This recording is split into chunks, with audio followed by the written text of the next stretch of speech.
Hostel के तीसरे माले, third floor पर एक कमरा हमेशा लॉक रहता था।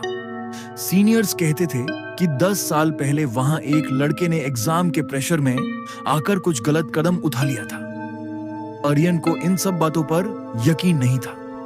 एक रात दरे के चक्कर में आर्यन और उसके दो दोस्त वरुण और कबीर ने उस कमरे का लॉक तोड़ दिया। अंदर का नजारा अजीब था। सब कुछ धूल से भरा था, पर एक चेयर बिल्कुल साफ थी, जैसे कोई रोज वहां बैठता हो। वो अजीब आवाजें उस रात के बाद हॉस्टल में अजीब घटनाएं होने लगी। पानी की आवाज, रात को 2 बजे वॉशरूम के सारे नल के टैप्स अपने आप खुल जाते। घिसटने की आवाज, आर्यन को अपने बेड के नीचे से किसी चीज के घिसटने की आवाज आती, जैसे कोई भारी सूटकेस खींच रहा हो।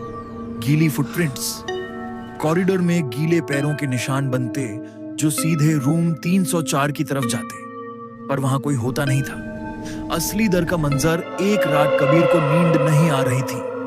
उसने देखा कि आर्यन अपने बेड पर बैठकर कुछ लिख रहा है। भाई, इतनी रात को क्या पढ़ रहा है?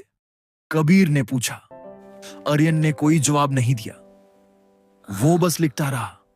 कबीर थोड़ा पास गया और देखा कि आर्यन के हाथ में पेन नहीं था, बल्कि वो अपनी उंगली फिंगर से पेपर पर जोर जोर से घिस रहा था।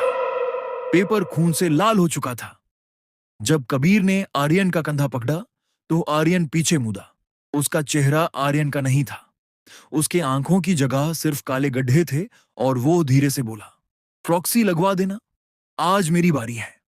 कंक्लूजन, पूरा हॉस्टल चीख उठा जब उन्होंने देखा कि आर्यन तो अपने बेड पर सो रहा था, लेकिन कबीर के सामने जो खड़ा था वो वही लड़का था जो 10 साल पहले 304 में रहता था।